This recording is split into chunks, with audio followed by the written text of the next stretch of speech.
Hello, everyone, and a very warm welcome to tonight's Royal Television Society Technology Centre virtual event.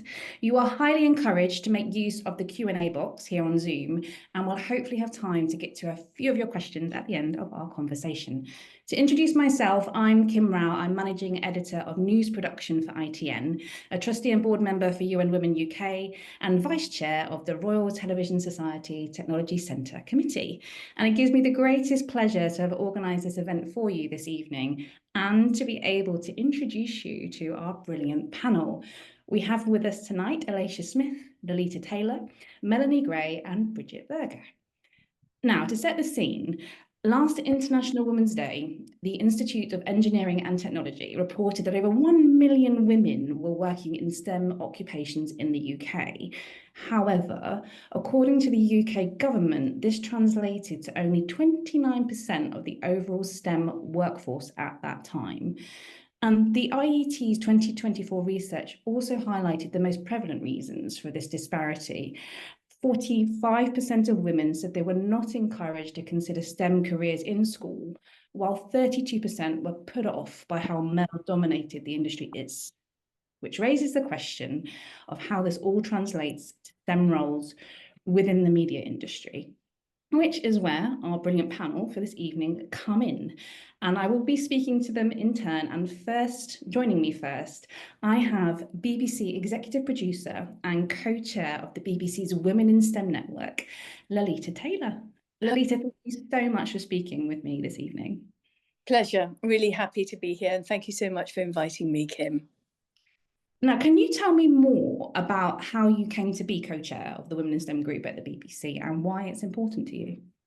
Well, I'm a real passion advocate for staff networks. And I was, in the past, I was also part of the steering group for BBC Embrace. And BBC WeSTEM came along and they were looking for a chair, and I decided that it would be something that I'd really like to do. It was around the time post-lockdown, and I really felt keen to raise my visibility and also to give back and do some volunteering.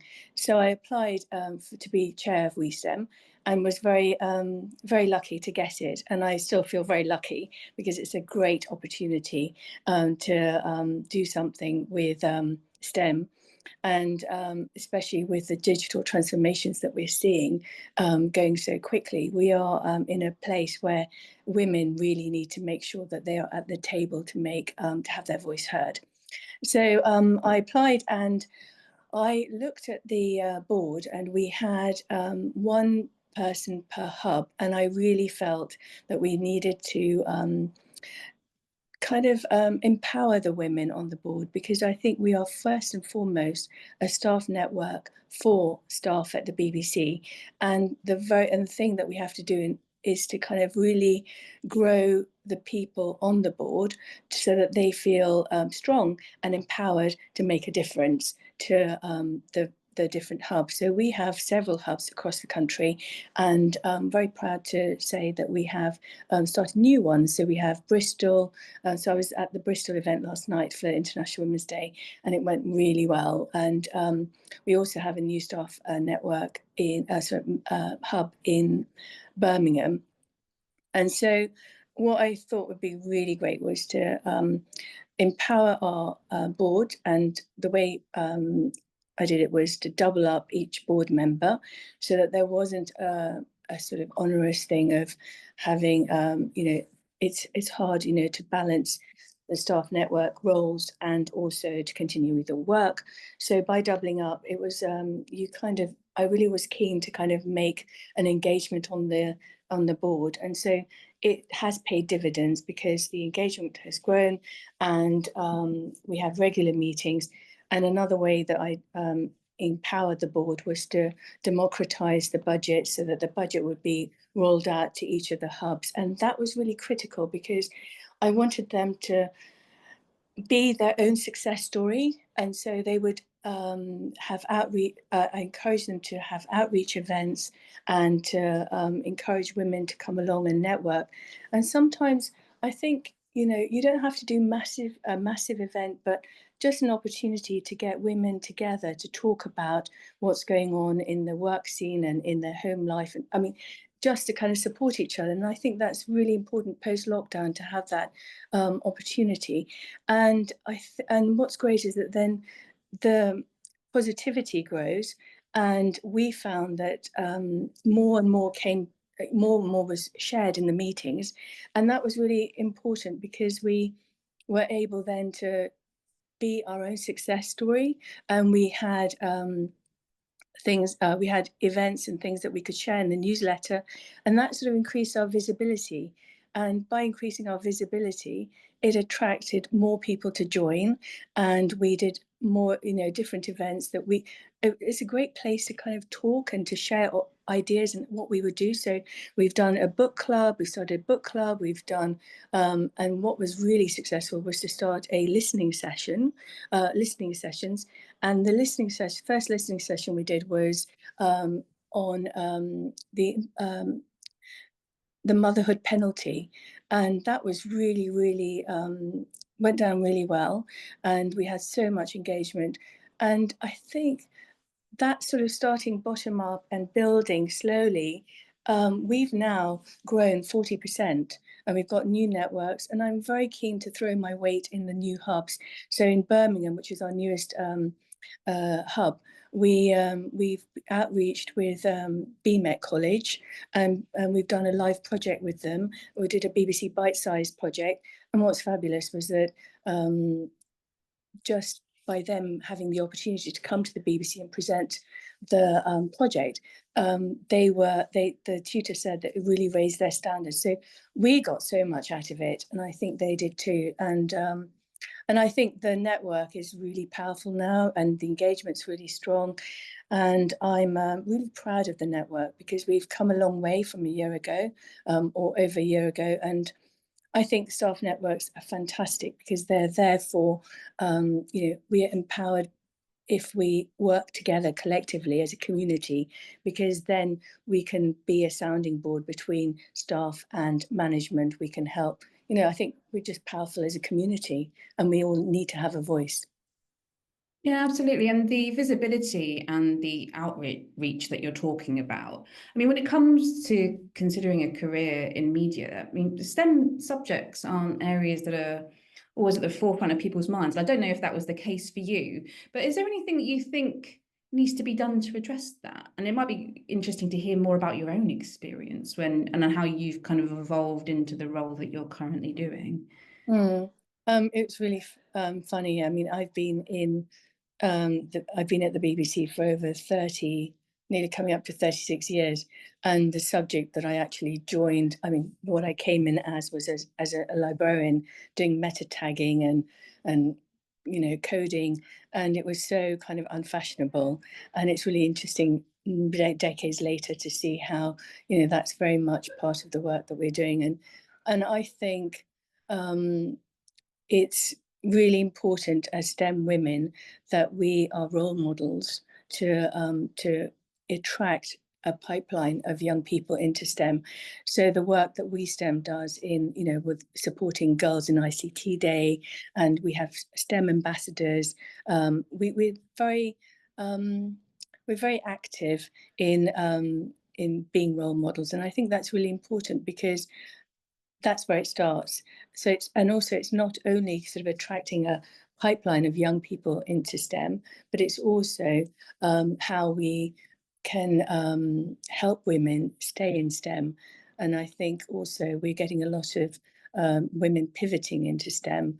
It's a very fashionable word, pivoting, but it's really, and I think as new careers, new jobs are, you know, happen with Gen AI and AI, and it's a really interesting job market, and I think we need to, as especially as a staff network, kind of really look at ways of upskilling and helping our colleagues understand what the new technology is all about.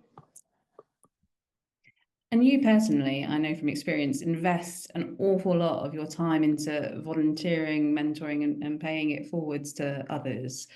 How important do you feel, and you kind of just touched on it then, that role models are when it comes to encouraging more women in particular to entertain the possibility of a career in STEM and within the media? It's funny, but I mean, I'm saying funny, but it's really interesting. I've spoken to so many people about their sort of their fears about STEM and their fears about whether they might be left behind, because at the moment new jobs are coming up which has the words, you know, AI and data. And I think what I try to say to people is that without realizing it, they're probably already in STEM because they're using technology. So I think what I encourage people to do is to actually upskill themselves, look at talk to colleagues, look at the new jobs that are coming up, and have confidence and know that whether you're in architecture, or whether you're an architect, or whatever field you're in, is to think, how can I, you know, marry up with a technology or with the technology I already have, and look at the different intersections. Because I think if you can create pathways of new pathways, then you're already leading. And I think the whole and I just think women should just be confident, and so I would say talk to people, look at the jobs that are coming up, and you know, don't be afraid. And what's next for you in particular with the outreach work that you're doing? I know you travel all around the country, but what more is coming down the pipeline? Well, I'm really enjoying listening to people and finding out what they're doing, because I really like joining the dots. And my passion at the moment is to help young people find opportunities. And the people that I'm really interested in are those who are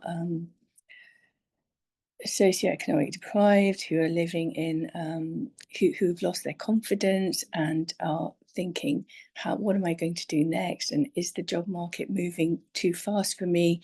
And I really want to extend a hand to those people and to say that you are definitely not being left behind, and there are ways and opportunities. So I'm working on a project at the moment, which I will be sharing shortly, and I'm very excited about it because it's all about the decades, you know, last decade I've been working at the cutting edge of technology and editorial, and it's been fabulous because it's almost like by osmosis. I've been listening to thousands of talks about the way, and really great minds talking about how technology is such a game changer.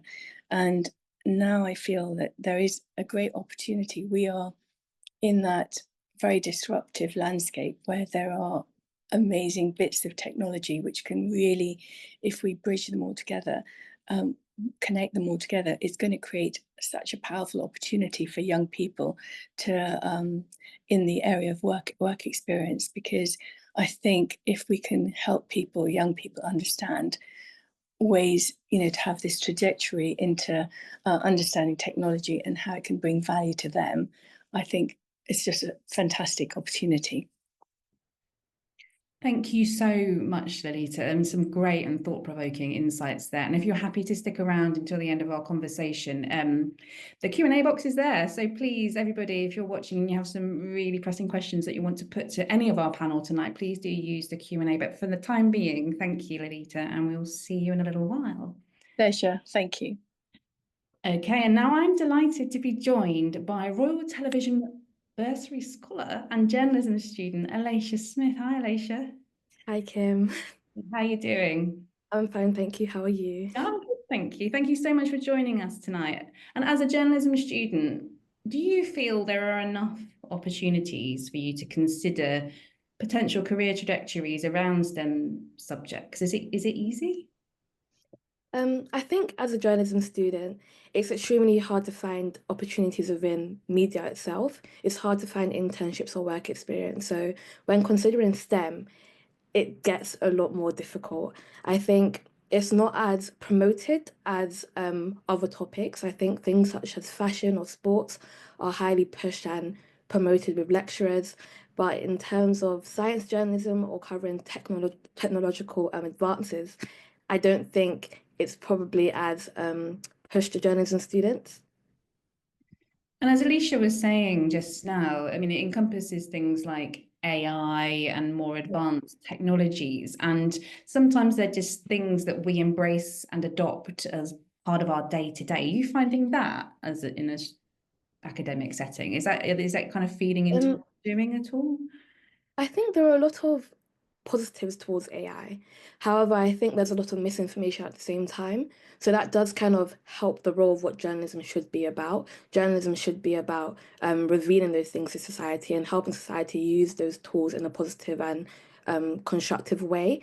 So in terms of being a student and using those types of tools, I'd say that it can be very dangerous. There can be a lot of things that you sometimes misuse or um, rely on. So it's a bit difficult when it comes to AI. Yeah, of course. And is STEM an area that you've considered at all? Have you explored it, or are you interested?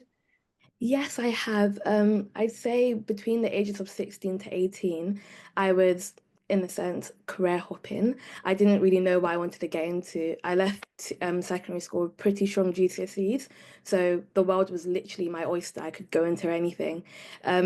I didn't know what industry to get into, so I'm very happy I got into journalism as I get to write about all of those industries, in a sense. I get to write about whatever I want.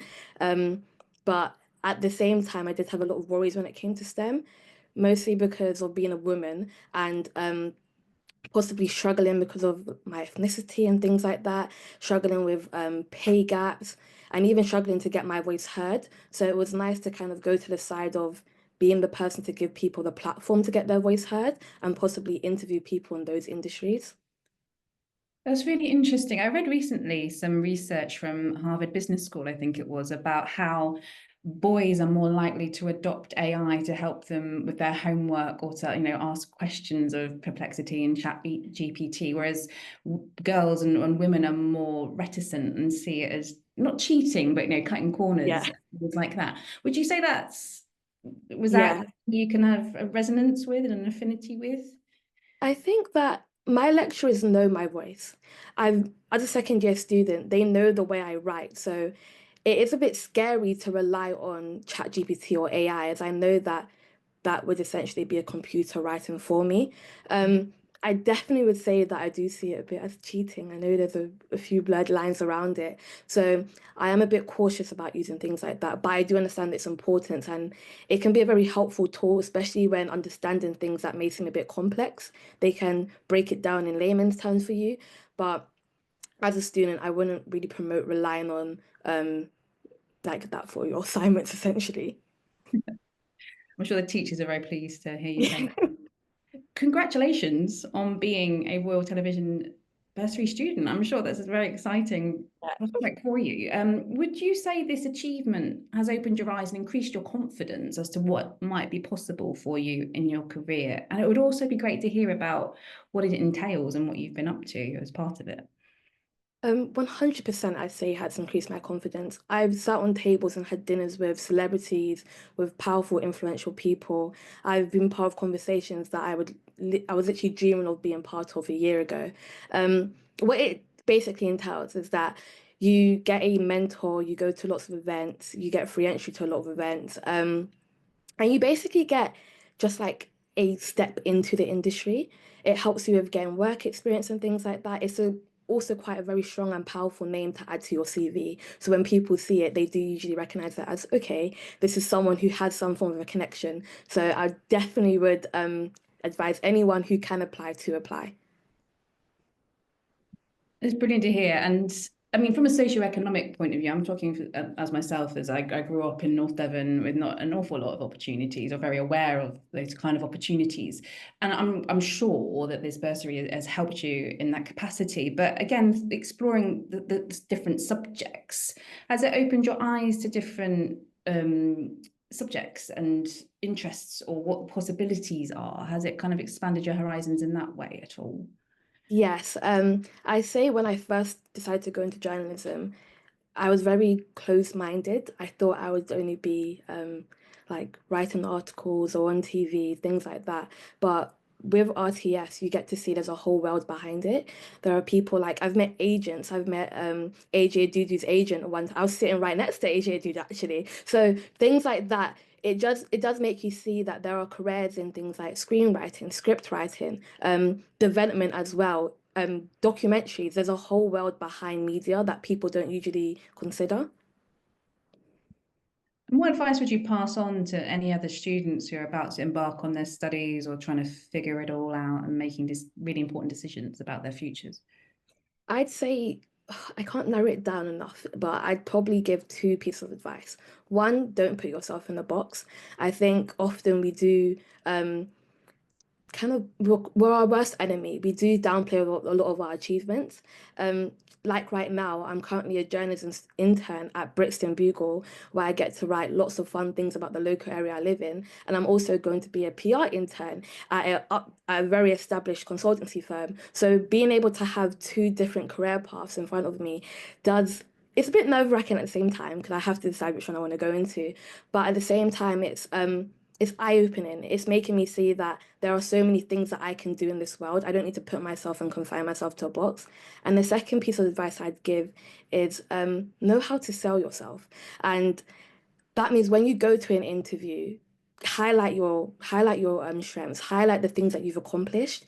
I think that we often do see that as boasting, but when you go to an interview and tell them, I'm a very good writer, I'm a very good people's person, I can talk to everyone, and then also highlighting your strengths, saying, I need help in this department, they see that authentic, raw personality as very attractive. And I think that can help a lot when it comes to attracting employers and talking to people in general.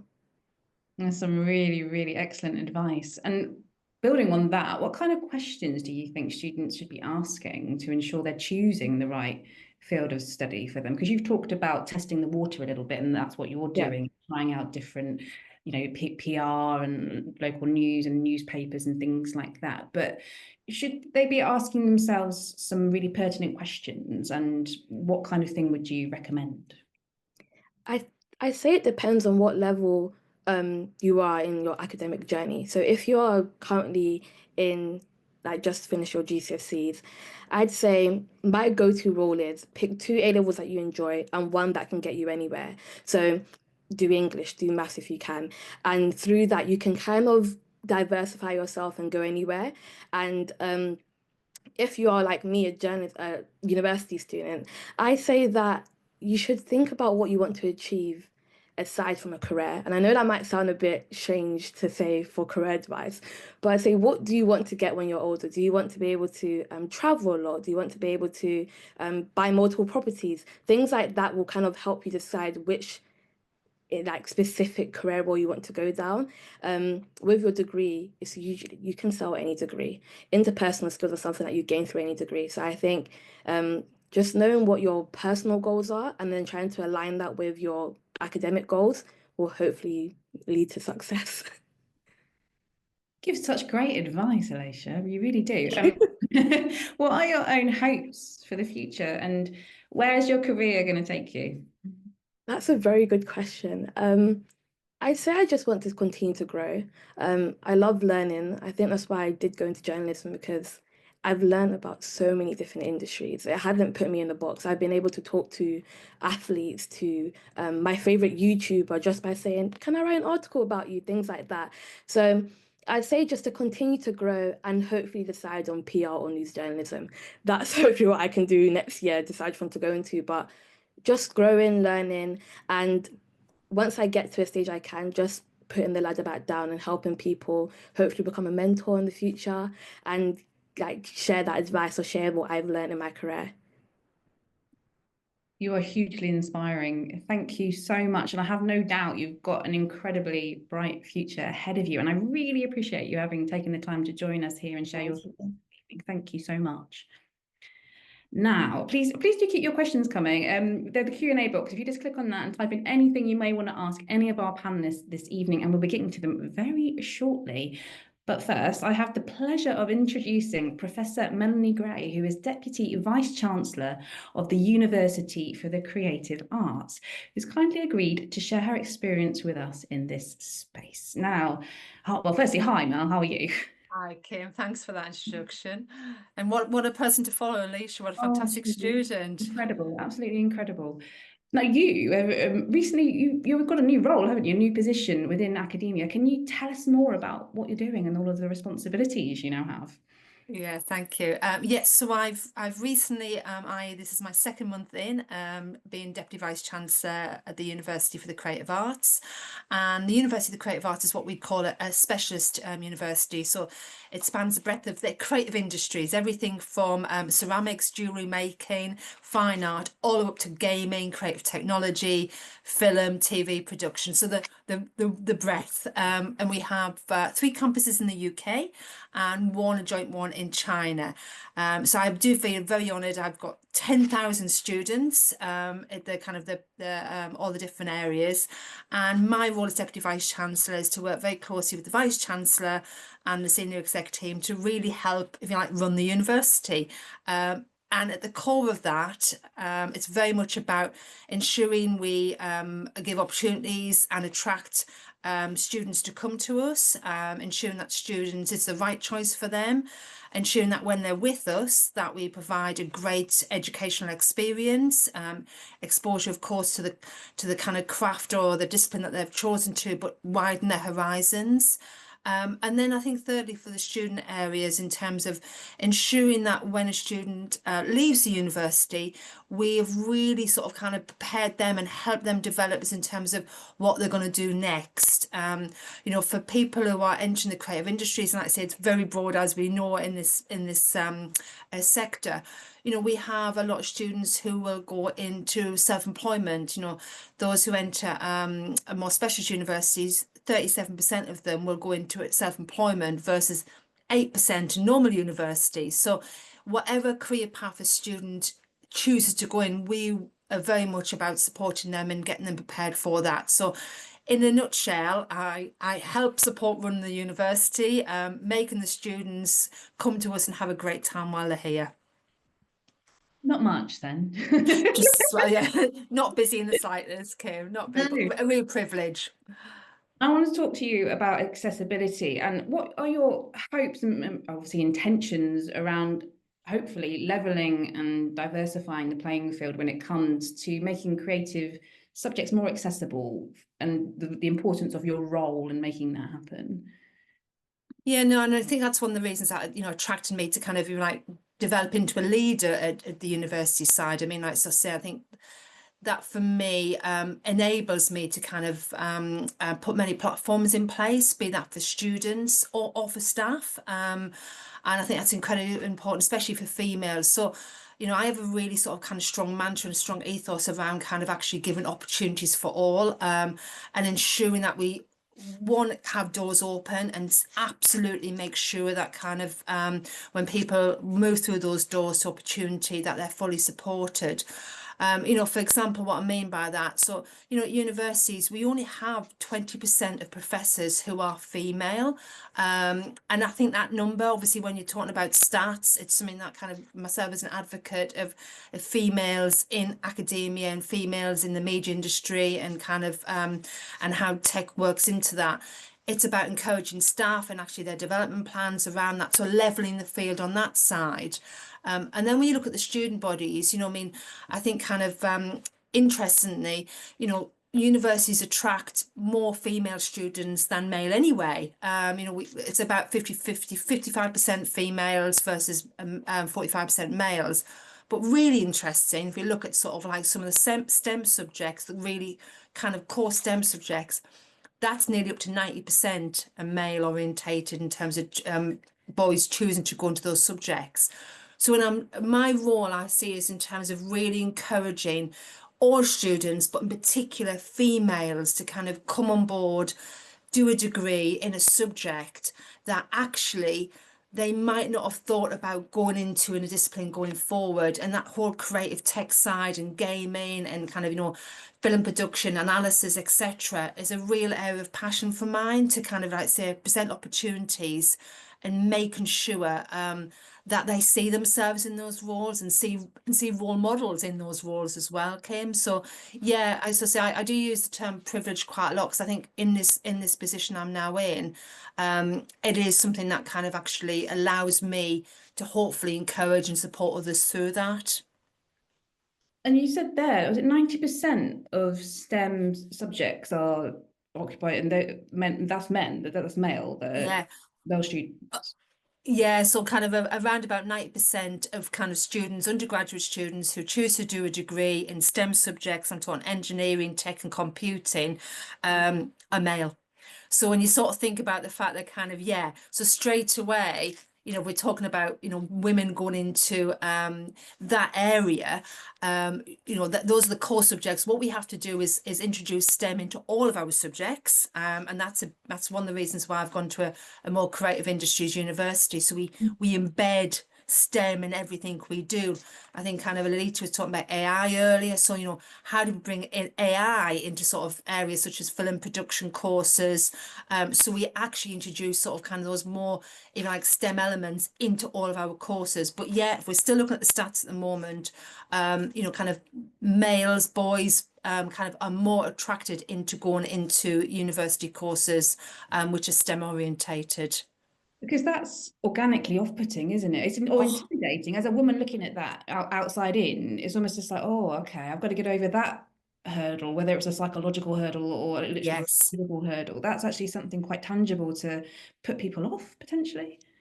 I would totally agree. I mean, interesting. I was talking to some computer students last year, 2 female students, fantastic students, and they expressed, you know, kind of they were in a cohort of about 80 male students. And of course, straight away, you know, for them, the dynamics were very different. And even though, of course, you know, most schools now are kind of, you know, mixed sex, and especially when you get into sixth form level, etc.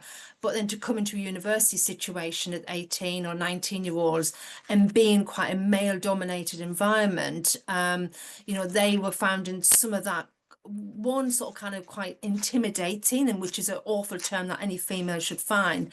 But I think secondly is in terms of actually just not feeling that they were able to be their true selves. So I think you're right, we need to shift it right at the beginning to get more females wanting to join STEM subjects, but I think that's done in a multiple different ways, to be honest, Kim. And is there anything practical that you can do? I mean, there's clearly that work that needs to be done to address how women are encouraged to even think about STEM careers in academia. How do you even go about addressing that? Is it incremental baby steps, or it would be great to have some insight as to how you approach that? Yeah, no, and for me in education, I think it starts really early. I think kind of, you know, even in a primary school setting, that kind of, you know, STEM as kind of different subjects are introduced in the classroom, you know, more, when I say formally, I mean, obviously in primary school, and B, that's kind of, you know, making rockets in a class, you know, kind of, you know, in that environment. And then when you move into secondary school, I mean, you know, actually is in terms of, you know, encouraging girls at every level, you know, whether they go to a single sex school or otherwise, that actually STEM is a real opportunity. So I think teachers in that environment, absolutely, at that level. And there's quite a lot of work done in terms of connections with schools, with kind of organisations who are encouraging sort of STEM, women into STEM, kind of outreach, etc., and they're connecting to colleges and universities. So definitely at school level. And then universities, interestingly, so for example, University of the Creative Arts, we run a number of sort of Saturday sessions, sort of Saturday clubs at all of our campuses for, you know, boys and girls, but to come along and actually sort of kind of, you know, play with, have fun at, try kind of, you know, that we wouldn't call them STEM subjects, but things like kind of gaming or creative tech or kind of, you know, film production, TV. So they're getting a feel of it straight away. But I do sort of think as society also what we need to do is making sure that exposure to females in those positions is much more apparent. And when we're looking at the media industry, you know, actually it's about who we see on TV or who we hear on the radio or who we see as influencers on social media. So it can't just be at the school education level. It's that whole ecosystem about that kind of girls or females are part of, that we really do need more voices kind of representing and sort of showing the way, really. It's going back to the role modeling point that Lalita was making earlier, right? Or you can't be what you can't see. And I suppose particularly for younger girls as well, you want to emulate the people that you admire or you think are bold and brave and strong and creative, and you want them to be exhibiting behaviors or showing interest in subjects that you then think, oh, I want to find out what that is. Like, tell me more. Is that your experience? Absolutely. And if you talk to sort of many kind of, young women who come into university, they've often been inspired by kind of actually either, a family friend or someone they've maybe seen on TV, or, kind of actually sort of reading an article, or someone's coming to the school to give them a talk. And I think all of those, I think we sometimes underestimate is in terms of that role modeling. And I think Lalita's, really passionate about it and extremely kind of encouraging, and that role model all the way through in people's careers, but it has to start at an early age. And I think we have a duty is in terms of to make sure that, female faces and voices from all different backgrounds. I mean, also I would sort of say, like, younger people especially want to see someone they can relate to, and that's not necessarily myself talking. It's someone, I'll sort of be honest, probably a little bit cooler than me and younger than me, wearing the sort of similar clothes and looking as similar as them, and why not? So I think we do have a role of encouraging people to be those voices at those age groups. I'm speaking to you on World Book Day, where we're asking children to all dress up as their favourite book characters, and my daughter went in as Minnie Mouse, which is a bit tenuous, I agree. But yeah, and they also had to choose an adjective, so hers was like spotty or joyful. But is it things like that, and that you kind of take an idea and then you expand upon it to make it more inclusive and it has a wider reach and a bigger platform? Is a concept like that helpful? I think we can be really helpful. And I think kind of, and again, these can be done formally in school settings, or kind of, in other more informal settings, like kind of social clubs and I dare say even earlier ages down to brownies and guidings and some of those associations in wonderful sporting clubs.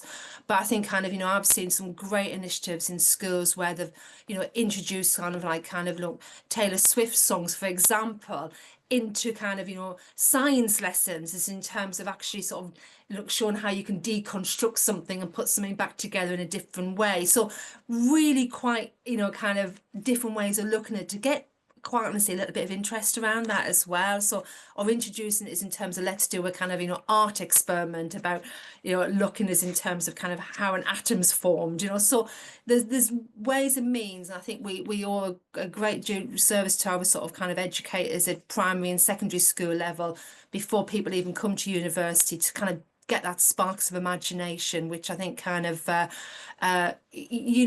that's what's going to encourage people through the door to do university or apprenticeships or other ways that kind of actually to join the workforce and change some of those numbers we've been talking about. And talking about this from a holistic approach, do you think the different sexes have different experiences of university itself? We're not just talking about subjects here, but is there anything that you would flag as a contributing factor as to how different genders experience university? Is that something we need to factor into this? I think that's an interesting question, and kind of, from my observation, I've been in academia for quite some time now, and I think kind of you've one got the body of students, absolutely, and I think from my experience, what I have sort of seen is in terms of there's a great inclusiveness at universities generally, and that's not just gender, but it's kind of all aspects. And kind of actually, therefore, what you see in a teaching environment is there's generally a really encouragement, everyone's voice matters, and there's a really, we absolutely encourage that respect side as well. And that's also when people are given opportunities, whether that's to be part of the student union, etc. So I wouldn't say that the experience necessarily is different for males or female students. I think kind of, there's potentially some aspects in terms of the differences in terms of what females and males tend to face. You do tend to find that kind of females are potentially a little bit less confident about putting themselves out there than males, and there's lots of studies around that, as in terms of everything from, kind of sort of thinking they're not kind of ready for opportunities, or kind of actually females want to kind of generally have all the things kind of, you know, tick that they've actually kind of achieved it before going forward for something. But when I sort of think about those numbers again, you know, coming back to kind of how many, you know, female professors there are, again, what we want to sort of see is kind of, you know, females in a academic situation, graduates sort of going, well, look at that, my academic leader is a female. That's an aspiration as well. So there's a lot we need to do at universities, absolutely. And you mentioned at the beginning how varied your remit is within creative art. So this is no easy question, I'm aware, but how do you make it inclusive of STEM subjects? Is it something you have to be really mindful of and like purposefully amplify for female students, and maybe even making them aware that they might not know or considered these things? Yeah, and I think that's a really, really interesting question, because I think, for example, if a student was choosing to sort, I'll just use a kind of, you know, course like ceramics, and which is actually a really popular course, very high reputation. Now, if you said to someone that you're going to be studying, if you like, kind of STEM integrated in your course, for some students that'd be like, that's not what I want to do. So we have a duty as a university, if you like, to embed elements of that, if you like, in a subtle way, so that students are experiencing it and, you know, kind of actually learn skills around that. For example, AI, and kind of, you know, use of digital media, even in ceramics, that's now part of the course, is in terms of, you know, because actually construction of images using technology before someone actually then translates that into kind of actually a physical entity is definitely something that kind of, you know, we and other universities have had to put into place. And that ensures that actually students, female students, get those, if you like, IT skills in a more, if you like, implicit way than what they probably realise. And then it's obviously on certain courses where the skills are much more explicit. I mean, like, you know, someone coming on to do, you know, gaming, you know, it is about coding and actually kind of, you know, really embracing the technology. And so it's making sure that, you know, kind of actually, so for example, we have massive gaming labs where all students can participate and be at. But for females, I think sometimes we have to sort of think, okay, so we have those open at all hours. What we need to do is ensure the safety and security, so that actually any female students feel like they've got the same kind of, you know, like, opportunities in those massive computing labs than their male counterparts, who probably wouldn't think about, I'm going to stay here till 10 o'clock at night and think about how am I going to safely walk away from the building. So it's interesting, kind of, you know, there's really subtle ways at university we put technology in, explicitly, of course, but I think we do have to sometimes think in terms of actually how we have to consider different genders when we're teaching. Those subtleties are so clever. I hadn't really thought about it like that, but you're right. And it's a way of integrating STEM into, Yes. say, ceramics and creative, you know, more experiential, hands-on type subjects. Yeah, no, absolutely. I mean, you know, I would sort of say one of the key, you know, duties of a university, as well as kind of, you know, stimulating minds and, you know, people thinking critically in a positive way about, you know, kind of knowledge they're encountering and really finding their own voice, is to ensure that when they move out of university that they're prepared for the world, you know, of either further more education or actually professions. And, you know, we would be, you know, not given that kind of really good experience for students if we kind of, you know, missed off some of the kind of key aspects that the world is developing, you know, IT, AI, etc., etc. So we have to look very carefully about how we allow students to develop those skills, you know, kind of in a way that when they do leave, they can go into a route of careers. Some of them might not be some will be really obvious to them. If you're studying media production or kind of TV production, you're likely to want to go into that field. But what we want to sort of say is we're not closing the door for anybody. So if you're studying fine art, for example, you might end up actually going to working for a TV or media organisation because we've given you the skills to do that. I find that absolutely fascinating, but we've run out of time. Thank you so much, Mel. It's been brilliant. If you could stay with us for a little longer, as we'll be coming to audience questions, and there's some nice questions coming in. Thank you for that. After my next esteemed guest. Thank you. Finally, but by last but no means least at all, we are delighted to welcome Bridget Burger, a STEM education leader, joining us all the way from the University of Reykjavik this evening. Thank you, Bridget. Thank you so much for having me. It's a pleasure to be here. Okay, let's kick off with a nice, easy one.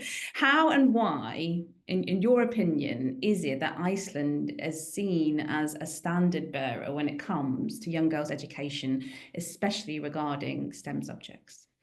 Yeah, so thank you so much for having me. My esteemed panel has said so many great things. I'm going to touch on many things that they have said, but I can specifically address this. And to do that, I'd like to first just actually broaden that question out to gender, a standard bearer in the gender gap in general, because I think that Iceland is recognized as a leader in gender equality. For example, the World Economic Forum puts out a report every year, the Global Gender Gap. Iceland has been in first place on that report for the past 15 years. So first I will talk about why I think there is such gender equality here in Iceland, but then I'll turn to the girls' education and STEM subjects in particular. I think there are two factors that I observe here in Iceland that contribute to the gender balance. One is cultural and the other is structural. And I do think these are probably intertwined. On the cultural side, gender equality is a value of the culture. It's also a value in the Nordics. It's broadly a value here in Europe. So these are long held cultural values that are woven into the fabric of society, and they are passed down to girls and to boys from young ages. And I think that's an interesting dimension that I want to bring in, is that it's also important to bring the boys along with the girls in terms of broadening the awareness of what equality is and what it looks like and what it doesn't look like. So these values are passed down, they're expressed through families, schools, communities, and they have been institutionalized into the laws and the policies of the nation. So they are now also institutionalized. So you'll see these things are upheld by law as well. And that's important. I want to emphasize the role model piece that we have been talking about, because I do think that this also is a contributing factor to the gender equality in Iceland. There is the first female president democratically elected in the world was Vigdis Finnbogadóttir, and she changed history in 1980 when she became elected, and through re-elections held this office of president of Iceland for 16 years. And that was major. This showed generations that came after her and her generation that girls and women could do anything and be anything. So I very much agree that visibility, the high profile visibility of these role models is important. I think it's also important to have many kinds of role models, but here in Iceland, I do think that Vigdis is a true champion for the gender equality. She showed that it's possible. And she fought against the barriers that were up against her even then, and she changed the system and the culture. And so I also think that's, now we have a female president in Iceland, a female prime minister. Half of the parliament traditionally here in past several years, 50% female, and they're elected, and then ministers as well, cabinet office, have really good gender equality. But it's actually that metric that largely drives the global gender gap. It's that political leadership, and also half of the workforce that is employed is female, and that those are some of the metrics that drive that first place in the gender gap index. So when we look at girls in education, and specifically girls in STEM, what we have to do is begin to analyze critically the data, as we've been talking about. And so I like to talk about how important it is to disaggregate the data.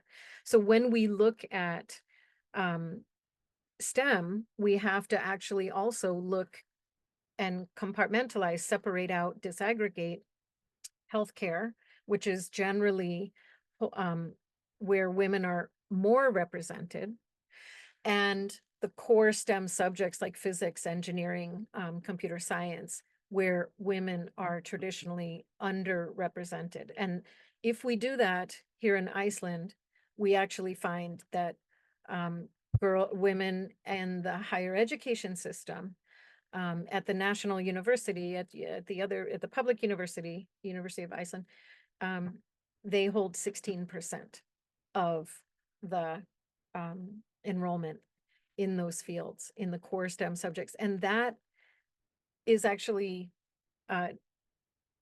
less than you find in other places in the world. So while Iceland has this really critical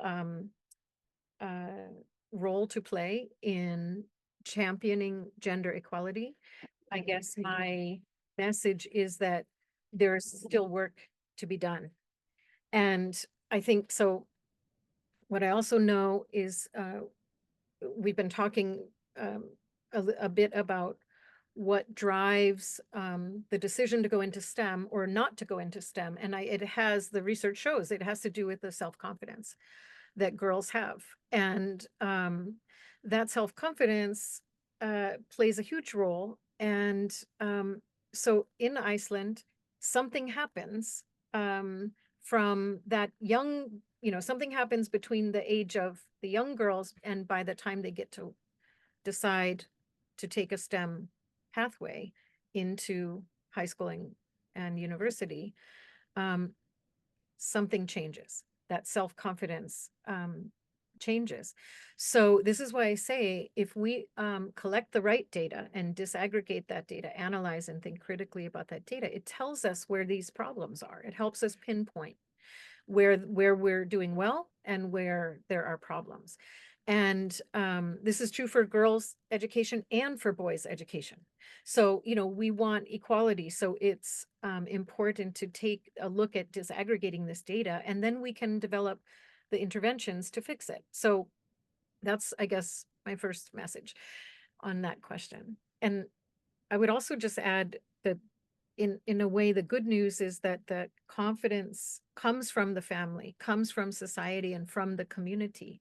So, when we look at what happens between certain ages, we know where we can pull the lever to fix it. So it's just more about then, after we identify here's where the gap is and the problem, we use data and research to show us, we know that where the confidence does come from, and we can support that and we can amplify that.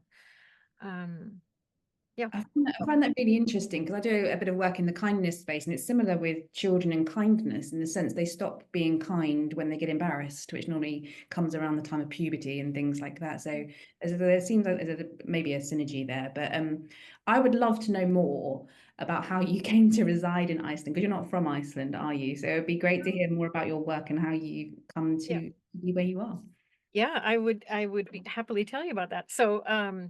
So I came actually to Iceland in 2021, and it was by chance or serendipity that I met someone in a small town in the north of Iceland. Her name is Huld, and she was curious about the work that I do in STEM education. And so I met with her, when I was there. She was working at an educational organization, and she was working on a report, and it was mentioning STEM. And this was a relatively new concept at that time for her. And we kept in touch, and we dreamed up this idea that, okay, well, I thought maybe I could help support her to do some of the things that I had been doing in the US. I'm from Cape Cod in Massachusetts, and I was working for a community college under the auspices of the Department of Higher Education, really building STEM education ecosystems. And I can tell you more about that. But in the end, we dreamed up this organization, a nonprofit, to really bring STEM education further in Iceland. And we did just that. So she requested me to come back to Iceland through the Fulbright Specialist Program. So it was the US Fulbright program that sent me back to Iceland. We started this community-based nonprofit called STEM Husavik, well, STEM Iceland, but it's based in Husavik. And so we brought this model of a community-based ecosystem that was launched in the US, and there's a large movement behind this in the US, but we were the first to bring this to Iceland. So it's exciting that happened, and then I got hired by the university here, Reykjavik University, so now I'm here. And Huld is still running that organization today. We've expanded it into the Arctic, into Europe, and through multiple grants, and she is running that today. So okay, you're gonna have to tell us more about these STEM learning ecosystems, because you've done this in loads of different countries, everywhere from the States to Iceland, Ireland, Finland. Could you break it down and tell us what that all encompasses? yes, sure. So STEM learning ecosystems is a model. It's a cross-sector partnership model that brings together stakeholders at a community level around STEM education. This was started just over 10 years ago through the TIES organization in the US. There are more than 100 of these STEM learning ecosystems, primarily based in the States, but now expanding overseas. So it is a global movement. It brings together schools, teachers, administrators, higher education, science museums, other nonprofits, government agencies, companies, individuals, really anyone and everyone, but importantly across different sectors to advance STEM education in a community. And each one is different because the community is different. So there's no cookie cutter approach. It's not a top-down approach. It's very from the community level, bottom up, organic. It starts with a champion, and then convening the group, and it really just kind of builds momentum as this ecosystem grows and develops. So it's a very effective method for making change. Yeah. Okay, so what is it about this community-based approach that you feel is so effective, particularly advancing STEM education? Yeah, I think there are a few elements here. I think number one, it's fully led by a community champion. So I was that champion in the Cape Cod Regional STEM Network. Huld is that champion in STEM Husavik, and there are others that are the champion in their ecosystem. And that it really is like a spark with that one. It can just be one individual, but because they're from that community, they can convene other community members to come together around identifying the issues that they identify are as important, that are important. And that's why I say it's not top down. No one is telling an ecosystem what to do. The ecosystem identifies, what are the gaps? For example, do we have a gender gap in our higher education system? Do we have a gap in teaching faculty? Do we have, do we have a need to develop robotics programs because the employers in our area don't have the skilled workforce? That, it's really different in every community what kind of brings them together. But what happens when you have these diverse stakeholders coming together, you form these partnerships that are at this community level, everyone is invested, it's their community. And that's a very strong approach. So people, in my experience running an ecosystem, in the US for 7 years, and then now helping to launch these overseas, I find it really looks different based on the context of the local culture. But even the United Nations has emphasized that to create lasting change, they emphasize that the community is the touch point. It just should be coming from the community itself. And so it's a very powerful approach. It's very empowering for the community when they identify the problem and decide what they're ready to take on in terms of changing something about STEM education. So it's very organic. It's very empowering. It works. I've seen it work, and it works. Yeah. So it's really interesting. I could speak to you all night. We have time for a couple more questions, but also if the audience has any questions, please do get them in. We've got a couple of brilliant ones already, but please do get your questions in. I mean, in your work, through your academic work in particular, you've identified that creating robust STEM learning environments is a challenge. It's a universal challenge for educators, and also maybe potentially intimidating. So what words of encouragement or advice would you offer in people getting started and how they approach it? But not even just getting started, anyone who's already within academia, what advice would you offer? Yeah, well, I think it starts, like I said, with a champion, and that champion doesn't have to be from academia. It has to be someone with the inspiration, with the spark, and it starts with that spark. And so if someone is motivated to do something, I guess I'm here to tell you that you won't be alone. You can just start, and you will attract the right stakeholders to get started. And then, the sky's the limit, what a really motivated group of people can accomplish. So there are resources on the STEM Learning Ecosystem website. I'd be happy to chat with people that are interested to get an ecosystem started. They can find me on LinkedIn. But the STEM Learning Ecosystem website has some resources. And I would just emphasize that, yeah, change is always possible. And, and it's like what we've been saying, if you can see it, you can be it. If you can dream it, you can do it. These are some of the phrases that we use in the organizations that I've been a part of. And you don't do this alone. So there is support out there. And there is a model that works. The STEM learning ecosystem model really works. So yeah, I would say don't hold back. Go for it. Yeah, but reach out for help, don't go back. Don't. And you're clearly very passionate and motivated about the work that you do, but how do you stay motivated? And what are your hopes for the future within your field? And is there anything exciting coming down the line that we should all be really pumped up about? Yeah, so I think actually it's exciting.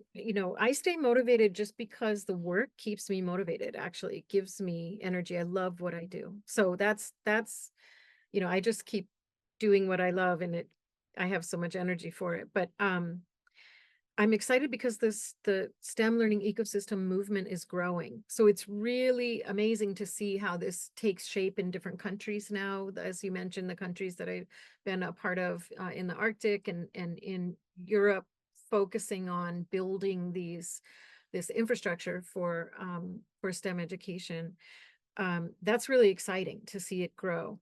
But I also think it's exciting that this particular network of networks, the STEM learning ecosystems community, is one of the early adopters of AI literacy. And I think this is a huge frontier, and also cautionary tale and opportunity, because I agree with what our other panelists have said. AI is a powerful tool, but generative AI that we have right now has the potential to amplify the existing biases, and this has the potential to harm girls and women. So when we look at the landscape of girls and women in STEM, there are barriers, there are systemic barriers, there is bias, and the AI that we have now, unless we get women, as Lalita said, we get women to the table and diverse stakeholders as well, to building the systems, understand and being a part of the conversation. My concern is that we can have a lot of harm. I think why I say AI literacy is that I think we have a responsibility to educate ourselves and each other in society about what this technology is, where it is safe, where it is not safe. Large language models are a black box, and we need to understand that. I think not many people understand that the technology on which it's built may or may not be trustworthy in certain domains, and we need to really understand that. So I'm excited about AI, and I'm also really super interested in having stakeholders at the table, including women and underrepresented populations in STEM, because I think that's actually our strength. I think diversity is our strength. And I think the question about this is going to be who gets to decide what is safe. who gets to make this decision, what AI we use and go with. So, right now there are a lot of I just got back from Davos. There are very interesting things happening with AI and hybrid models and, neurosymbolic, just interesting stuff. But it's a very closed community, and I think that should be opened up. So I see huge opportunity there, because I think that's how we'll safeguard the future for all of us. And I see the ecosystems, by the nature of how they convene diverse stakeholders, can play a role in that. I think that the ecosystems can be an excellent approach to bringing diverse people to the table with different perspectives to raise awareness that otherwise would maybe not be raised. So I think it has it has the potential to put decision-making in the hands of the community. Thank you, Bridget. Oh my God, my mind is just woo. So much to take on board there. It's been brilliant speaking to you. I would now love to bring back our other panelists. Hopefully they're still there, because we do have some great questions that have come in from the audience. So I want to kind of throw open to everybody. So if you turn your cameras back on and we can see your lovely faces. Fantastic. Okay, so the first question we've had in is, do we need to do something not only to make STEM more attractive to females, but also to champion the skills and perspectives they can bring to the party that will be valuable? And that comes from Bernie. Does anyone want to jump in on that? Nice, easy one to start us off with. Elaysha? Can I say something? Oh, no, Bridget, no, absolutely, go I'll for it. just say, I actually think what we need to do is remove the systemic barriers that keep, female faculty from being promoted. Why is there a different trajectory for a male professor versus a female professor? By the to the tune of years and years. It takes a female professor something like 15 years longer to reach full professor. I don't think that's because she has different skills. I think that's because her skills are not being acknowledged. I think it's because what it takes to get to that leadership role requires overcoming barriers all along the way. For example, publishing papers, if editors are more likely to, if male editors are more likely to choose, there's some data about male editors choosing male authors. So if it's harder for a woman to get published, then I think it's harder for her to achieve that top position. And I think it's not because their skills are different. Yeah, I mean, Lily, did you want to come in? He was asking, but We go to Lalita. Oh yeah, hi. Well, I think it's really gender balance. So I think what I found really interesting was when we set our task for the live project at BMET College, we didn't say that it's only open for women. We just said we opened up for everyone. And what was really interesting was that we had 4 different groups and they were all gender balanced. And I think when we start putting, tasks out, if we sort of kind of make the topic interesting and the subject interesting, and we don't sort of stigmatize or say it should be only for women or only for men, I just think that we need to look at the rhetoric we use when people are young, how to be inclusive and just say this is open for everyone. Obviously, there are different theories and arguments, but I think for that particular experiment, it was really interesting to see that we had absolutely 50-50. It was brilliant. It's great to hear as well. And Mel, you want to come in? Yeah, I kind of relate to both those, and I think kind of I don't think there's just one answer. I think it's a bit interconnected. So I think kind of, as Bridget was sort of saying, you've got those, if you like, kind of barriers which are put in place from society and culturally, which I think we need to sort of look how we can formally sort of remove, be that legally, kind of employment rights, part-time, etc. But I think we've got connectiveness across many different facets which can make kind of females wanting to go into STEM in many different forms. And that's, for example, media representation, as in terms of we've got fewer female leaders in media, which means that actually you've got probably a male dominated voice actually deciding what goes into media and what gets displayed.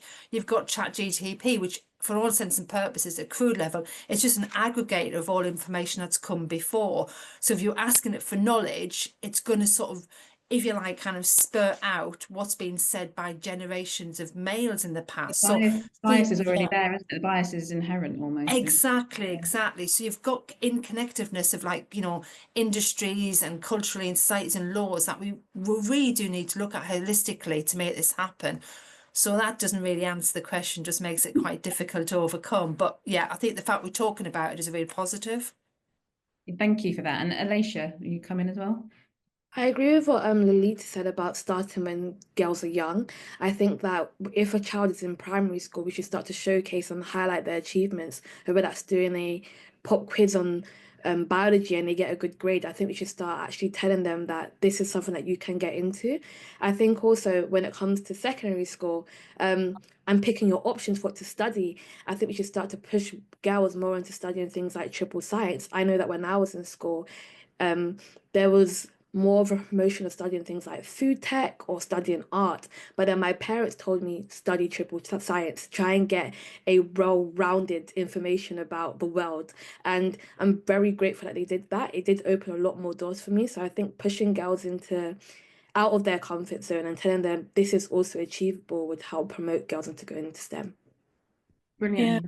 Yeah, it's really interesting what you say, Elaysha, as well, because I have in my home at the moment a niece and nephew who are 8 and 10, and what I try and do is to take them to really see science in action and really enjoy the experience, so that they don't, it's not about sitting at the table and opening books and reading about, you know, it's actually going to museums and actually seeing it actually working and getting them to observe, talk, and share and ask questions. And I think that's where, you know, we can play a part. You know, I think science is so interesting, but I think a lot of people think, yeah, so I think it's exactly what you just said, you know, to really make it interesting.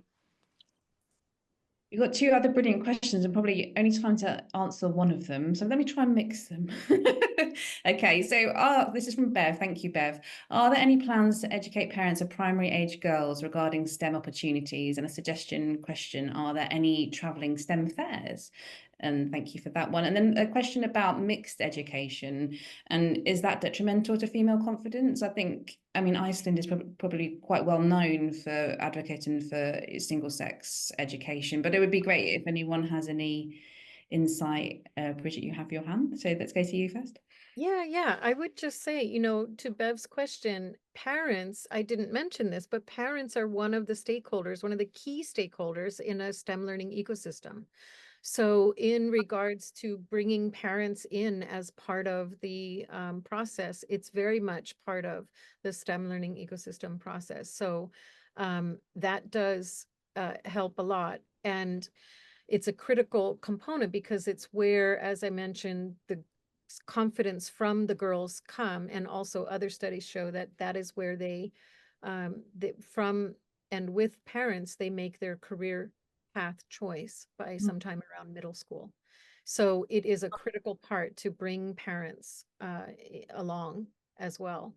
I do think in Iceland there are examples in the school systems here. There's a type of school where the boys and the girls are educated together in a gender neutral way, and they're encouraged to embrace boys encouraged to embrace more traditionally feminine qualities, girls to embrace traditionally more masculine qualities. So I think that is it's a mixed approach, and it's a very interesting approach. So I think there are other good examples, but yeah, thank you for that. And Elaysha?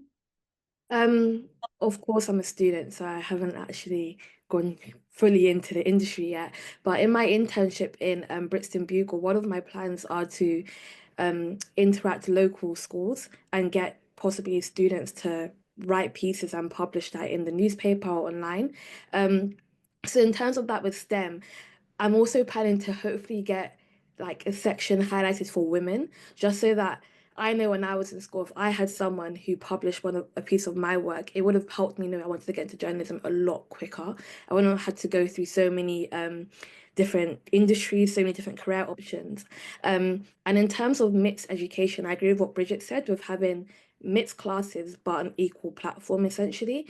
I think being in a mixed school gave me more confidence, especially when I got good grades or good scores in tests or assessments. And when my teacher would say, "Oh, Elaysha, you got one of the top 3 grades," it made me feel like, you know what, I'm actually pretty good at this subject. Not to say anything towards guys, of course, but I think highlighting female achievements in male-dominated spaces will help women who feel a bit less fortunate and feel a bit less confident see that it is possible and see that their voices are actually listened to. Yeah, final comment from Mel. Yeah, I think kind of I think just on that basis, in terms of the single sex versus mixed sex, I think it's a really interesting question. I think there's pros and cons either way from that. And I think kind of actually what Elaysha was sort of saying, it's about confidence, and actually some of those settings don't actually give girls the confidence that they do need. And that links back to kind of actually the question about parents. I think kind of parents, myself being one as well, I think we have a real duty in actually, you know, what we do, sometimes we do it by sort of accidental, but it's about exposure, you know, and allowing both our sort of, you know, kind of girls and boys, you know, exposure, be in the playground or tend to sort of, you know, science, hands-on interactive sessions, or kind of actually referring to stuff on the kind of the news or kind of on the TV. So we have a real duty as parents to kind of expose our kids to a variety of things. But there are quite a lot of initiatives at schools or colleges or universities, which I know just involve a little bit of work with parents to kind of connect to those, but absolutely sort of do sort of kind of, you know, ask your schools, ask your local colleges, ask your local universities, what have they got? There's some great sort of free activities that kind of, because we have to provide that, Dara sort of says, a duty out to our communities, and we want to. So do reach out, because there's some great free things happening as well. That's amazing advice from all of you. Thank you all so very much. And sadly, that is all we've got time for. I'd like to say an enormous thank you to Lalita, Elaysha, Mel and Bridget for their time with us this evening. I've thoroughly enjoyed our conversation, and I'm certain that the audience will have too. You can find more information about other fabulous events available from the Royal Television Society at rts.org.uk/events. And we hope to see you all soon. Thank you so much.